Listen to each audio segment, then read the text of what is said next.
It is our understanding that at least one briefing occurred between your decision not to recuse yourself on December 19th and 6 days later, Christmas Day. Is that correct? Simple enough question. Yes or no?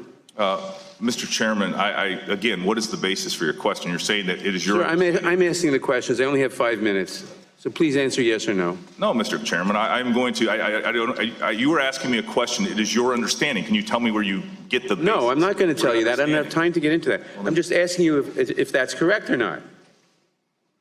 Is it correct? Were you briefed in that time period between December 19th and Christmas Day? Simple question, yes or no? Congressman, if every member here today asks questions based on their mere speculation...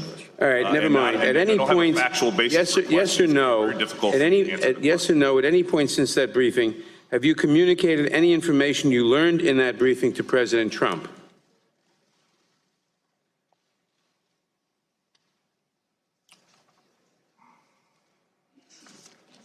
Mr. Chairman, I know that there is a unique and yes or no special question, interest sir. in this. I'm sorry? It's a yes or no question. Have you communicated anything you learned in that briefing about the investigation to President Trump? Yes or no?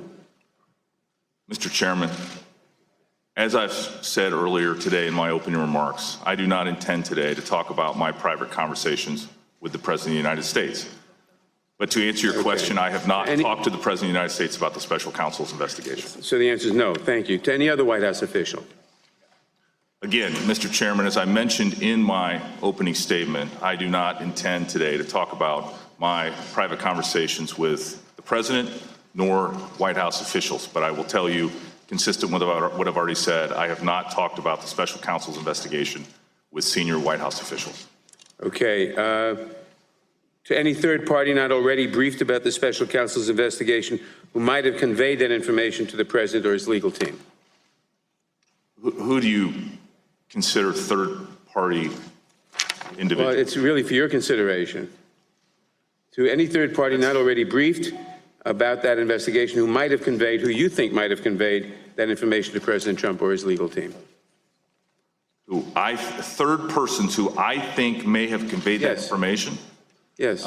You know, as I sit here in this chair right now, Mr. Chairman, you know, that's an impossible question for me to ask. I mean, I do not believe that I have briefed third-party individuals outside of the Department of Justice. I have received the briefings myself, and I am usually the endpoint of that information. But you won't answer the question. I just did answer your question. I don't think you did, but let me just say this. Your iteration of the department's longstanding policy appears designed to delay answering these questions as long as possible. I find that unacceptable. I understand the role of executive privilege and respect its value in our system of governance. However, Congress is a co-equal branch of government. We have a responsibility to conduct oversight. This is a responsibility we take very seriously. I've repeatedly tried to work with your office, first in delaying the hearing until February, and then in providing you our questions in advance. I did this because the executive branch's own rules governing assertion of privilege, which were issued by President Reagan and have been followed ever since, say that ultimately it is up to the President to decide whether or not he wants to assert executive privilege.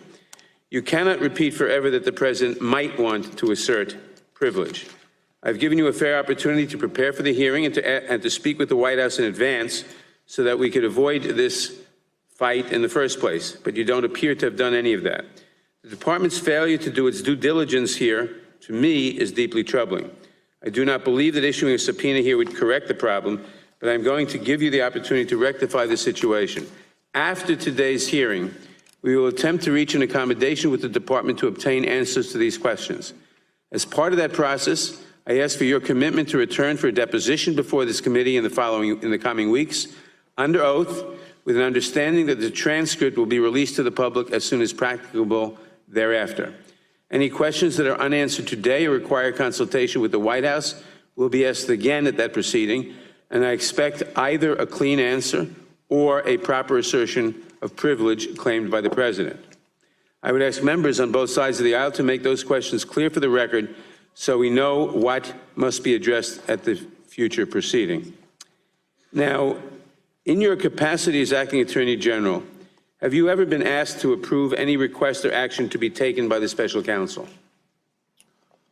Mr. Chairman, I see that your 5 minutes is up, and so I'm here voluntarily. We have agreed to 5-minute rounds, and The committee, I think that's a fine place to end the 5-minute rule. the committee will come to order. I will point out that we didn't enforce the 5-minute rule on Acting Attorney General Whitaker. We will. I understand, Mr. Chairman. I was just saying that might be a good breaking point at that point for you. No, the Attorney General was in the middle of saying something. Answer the question, please. Regular order. Should I ask the question? Okay. Yeah, In your could you capacity please as ask the acting, question. let me just repeat the question so people remember what we're talking about. In your capacity as Acting Attorney General, have you ever been asked to approve any request or action to be taken by the special counsel? Mr. Chairman, as the Acting Attorney General, I am, under the special counsel's rules, I am the person that is ultimately in charge of the investigation, and I have exercised that authority under the special counsel's. So I assume the answer is yes. Regular order, Mr. Chairman. I assume the answer is yes. You have been asked to approve a request or action, and you've said yes or no? In other words, Mr. Chairman, I want to be very clear about what you're asking me. Are you asking me if I have asked the special counsel to do something? Regular order, Mr. Chairman. is this whole thing? Well, I'm asking if I think my words were clear enough. Have you ever been asked to approve any request or action to be taken by the special counsel? Last week, you commented on the status of the investigation, stating it was close to being completed, unquote. This was said despite the fact you recognized just moments before that it was ongoing, stating, quote, I really am not going to talk about an open and ongoing investigation otherwise, close quote. So all I'm asking you is, have you been asked to approve or disapprove a request or action to be taken by the special counsel? Point of order, Mr. Chairman. I've asked the question. Point of order, Mr. Chairman. Point of order is not in order until the question is answered. We're not operating under the 5-minute rule anymore then? Point of order, the witness will answer the question. I want to be very specific about this, Mr. Chairman, because I think it's going to allay a lot of fears that have existed among this committee, among the legislative branch largely, and maybe among some American people. We have followed the special counsel's regulations to a T.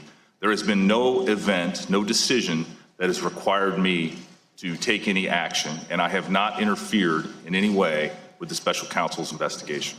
Thank you for checking out our YouTube channel. Why don't you subscribe? It's really easy. Just click on that button down there. And for more news from MSNBC, click on any of these videos here for the latest interviews and highlights. You can get more videos from MSNBC with our newsletters. Head over to msnbc.com/newsletters to sign up.